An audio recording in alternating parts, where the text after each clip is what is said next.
In Venezuela, President Nicolas Maduro announced the beginning of the great stage of popular self-government to advance in the construction of a new state based on direct democracy. In Russia, at least 6 people were arrested for their links to an international terrorist group that intended to commit a series of attacks in the southeast of the country.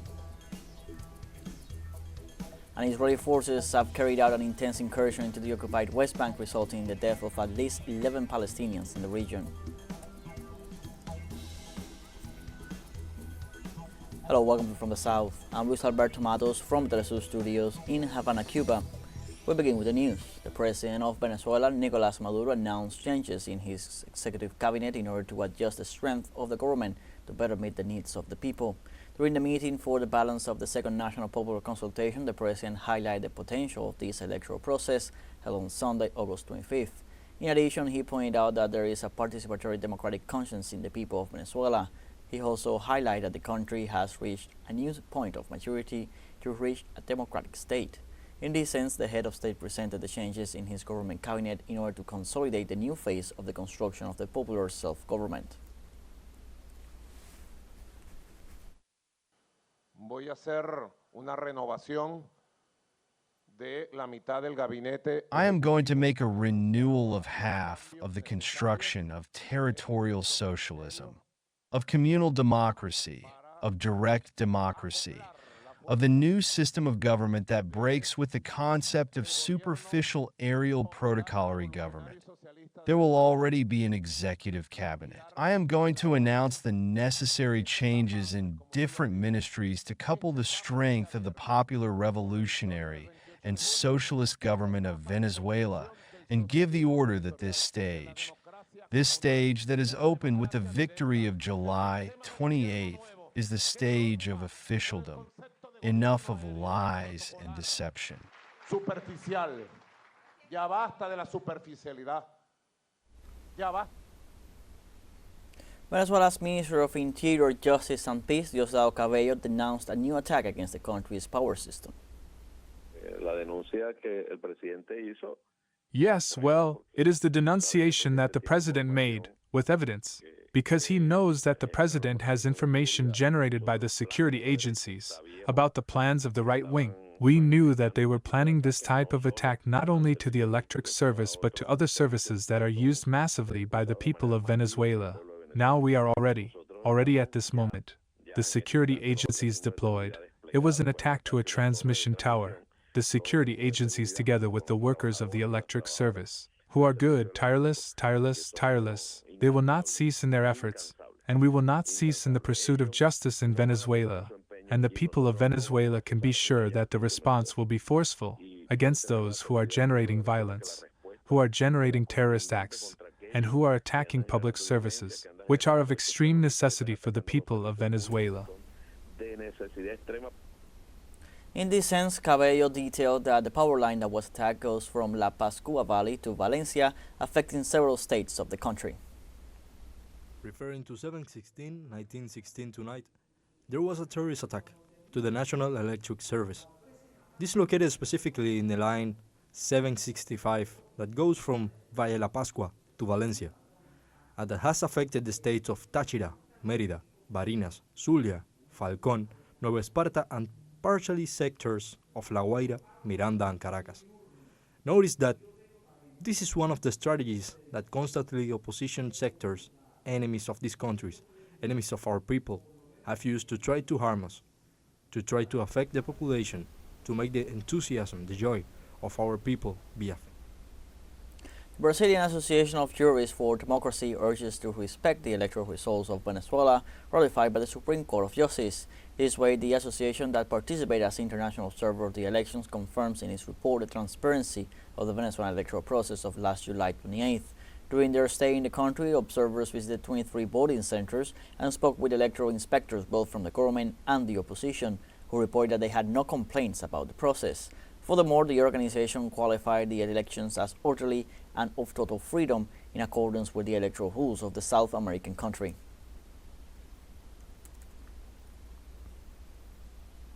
Moving on, the ghost of narco-politics has not left Panama. A recent operation involving a direct relative of a congressman has brought the topic of narco-politics back to the national debate. Our colleague Rekha Shantiramani tells us about it.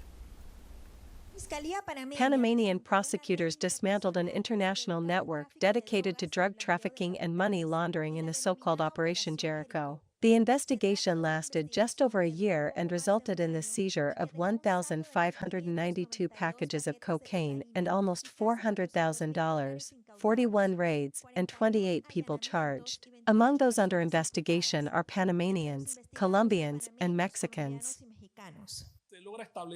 We were able to establish the existence of a criminal group that was engaged in international drug trafficking by introducing illicit substances through the Darien area, by land through backpackers, substance that was then moved to the area of San Miguelito, then camouflaged in double bottom of a vehicle to be taken out to the area of Costa Rica. According to the prosecutor's office, agents of the National Border Service were guarding the drugs in transit.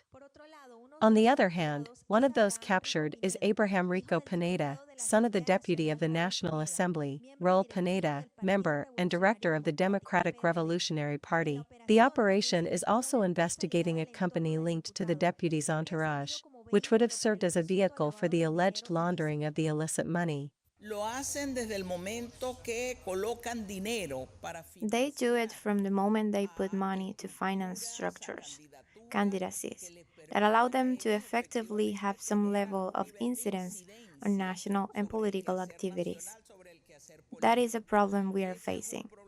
At the national level, it has been questioned precisely that they have taken over instances such as the legislative body.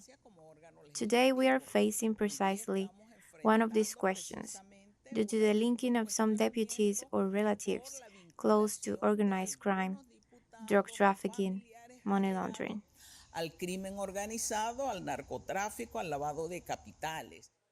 According to experts, Panama has gone from a phase in which organized crime recruited officials in the different entities to sustain its activities, to one in which the same officials have created their own criminal structures, shielded from power with privileges, tailor-made laws, pacts with judges and prosecutors, electoral clientelism, among others. This situation is worrying us. Because of this suitable test, this inefficiency in being able to find out who are the real bosses behind these criminal organizations, to identify the names that have been infiltrated from the most modest bases of the people, up to a subdirector, director of a police or security institution, as well as ministers, and not only at the public level, but also at a commercial level, as these structures are linked. Although private electoral financing has been capped since the last elections, this is not complied with because the Electoral Tribunal itself has said that it has no way to audit and confirm the veracity of the reports submitted by the candidates, in addition to in-kind donations, which many campaigns omit to register. According to experts, as long as the key to private financing is not closed, narco-politics will continue to settle in the Canal Country. Para teleSUR, desde Ciudad de Panamá, Reca Chandiramani. Let's now take a short break, but remember you can join us on TikTok at teleSUR English, where you'll find news in different formats, news updates, and much more. We'll be right back. Stay with us.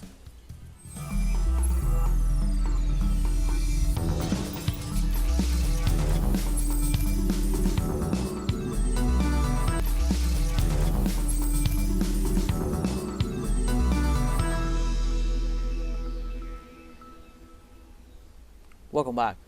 In the United States, Special Counsel Jack Smith released a newly revised indictment against former President Donald Trump, which brings the court proceeding in line with the recent Supreme Court ruling. The substitute indictment was filed Tuesday in the case of electoral interference in the 2020 elections.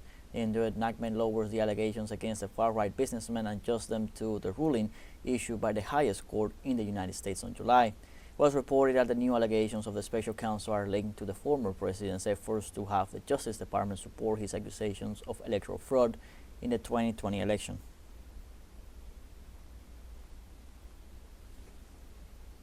In Russia, at least 6 people were arrested for their links to an international terrorist group that intended to commit a series of attacks in the southeast of the country. After the arrest, Russian Federal Security Service officials said that the criminals were planning sabotage and terrorist attacks against police forces and religious sites.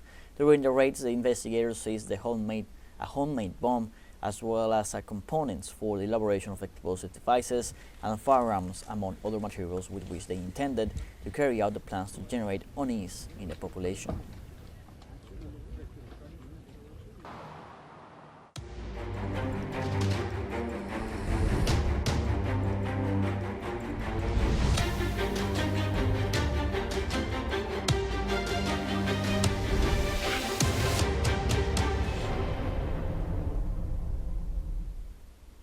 The Israeli regime escalates its genocidal actions in the occupied West Bank, killing 11 Palestinians in less than 12 hours. Jenin's governor said it was the largest operation to take place in the area since 2002. The regional leader reported that Israel is threatening to occupy one of its hospitals where there are 200 workers and more than 150 patients. The situation is extremely tense as resistance factions respond to the occupation's attack. Meanwhile, Qatar confirmed that ceasefire negotiators are already in Doha without mentioning Hamas. In this context, and in view of the critical situation in the West Bank, Palestinian President Mahmoud Abbas cut short his visit to Saudi Arabia.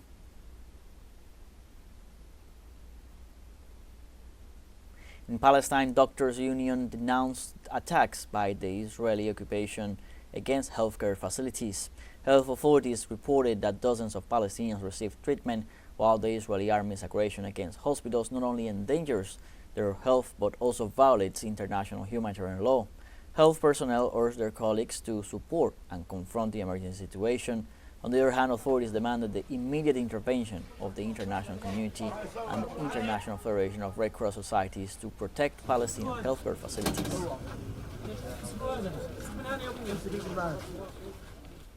China's foreign ministry published a report revealing that the National Endowment for Democracy nonprofit foundation promotes subversive and destabilizing activities in several countries around the world. The report shows that the foundation, established in 1983 by the then U.S. President Ronald Reagan, uses so-called human rights movements to demand changes in government. It finances media and digital platforms of NGOs to train and instigate what they call color revolutions. In Cuba alone, the net has funded 54 anti-Cuban organizations since 2017. In Mexico, they support Mexicans Against Corruption and the Institute for Competitiveness, through which they have tried to stop important social gains for the Mexican people, such as the electric power reform.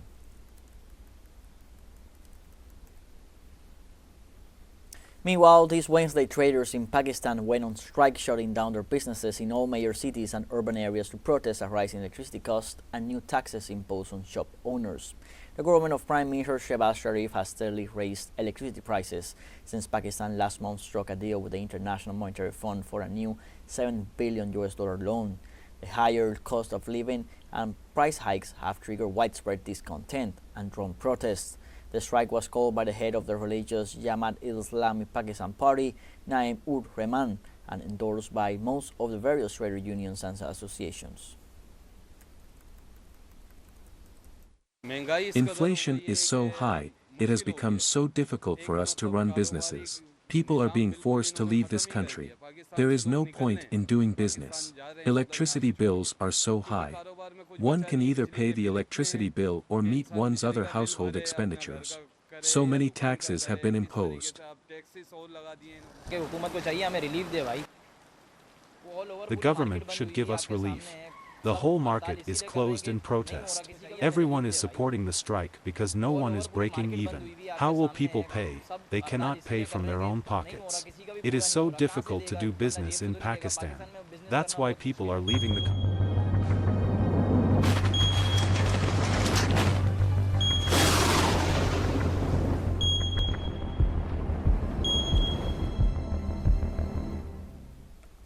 In the western Indian state of Gujarat, torrential rain sparked heavy flooding, killing at least 15 people so far. Rivers across the coastal state broke their banks and more than 23,000 people have been evacuated from their homes. While monsoon rains cause widespread destruction in the area every year, experts say climate change is shifting weather patterns and increasing the number of extreme weather events. The northeastern state of Tripura was battered by floods and landslides last week, with more than 20 people killed. In neighboring Bangladesh, heavy floods killed at least 40 people over the same period, with nearly 300,000 residents taking refuge in emergency shelters.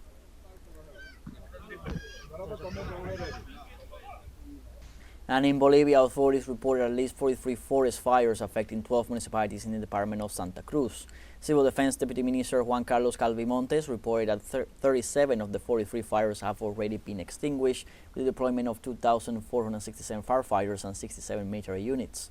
Local authorities added that over 300 citizens were evacuated as work continues to prevent the fires from intensifying and affecting more people. In this context, Brazilian fire authorities are providing support in the border area.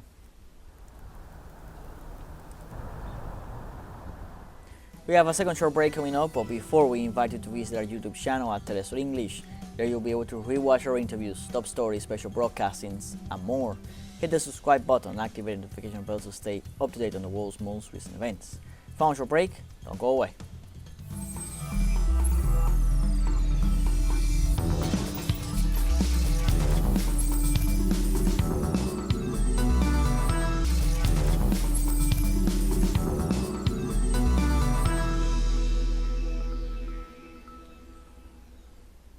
Welcome back. In Burkina Faso, government authorities have confirmed at least 200 fatalities in the terrorist attack perpetrated in the north-central part of the country. The brutal attack in the city of Basalok is attributed to the terrorist organization Jamaat Nusrat ul-Islam, similar to Al-Qaeda operating in West Africa. Jamaat Nusrat ul-Islam grew stronger while Western powers such as France claimed to be cleansing the Sahel of extremism. The spokesman of the Kaya Hospital, René Sawadogo, confirmed that in addition to the dead, there are 140 wounded. Secretary General of the United Nations, Antonio Guterres, has strongly condemned this attack, which, according to the Minister of Security, Mahamadou Sana, will be met with an exemplary response.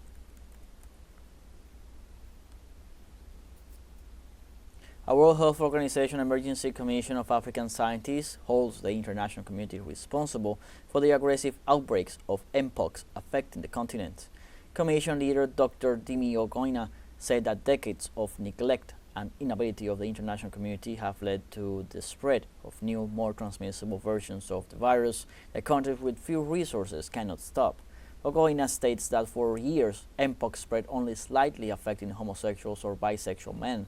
Now, with the inability of other countries to contain the virus in populations with low immunity, children and women suffer from it and even become potential fatalities.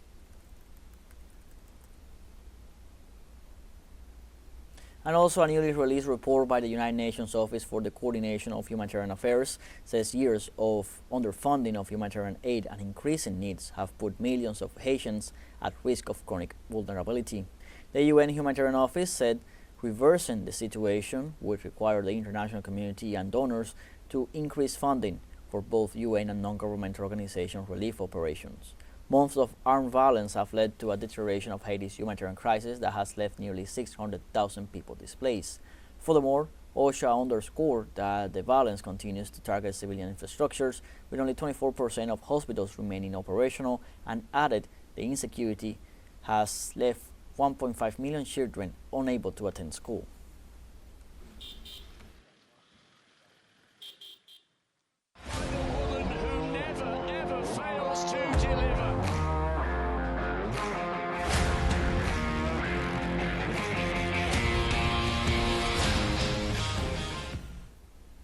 The 17th edition of the Paralympic Games will kick off on Wednesday with an opening ceremony at the Place de la Concorde and the Champs-Élysées.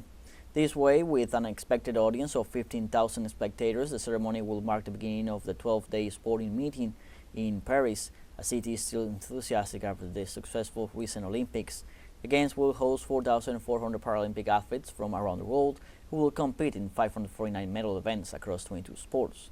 They will be held at the some of Paris' most iconic landmarks, including the Eiffel Tower and the Chateau de Versailles, with organizers announcing that over 2 million tickets have been sold ahead of the game start. The 2024 edition of Paralympics event will take place from August 28th to September 8th.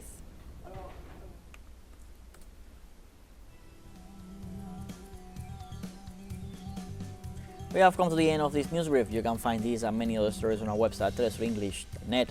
So join us on social media, Facebook, X, Instagram, Telegram, and TikTok. For teleSUR English, I'm Luis Alberto Matos. Thank you for watching.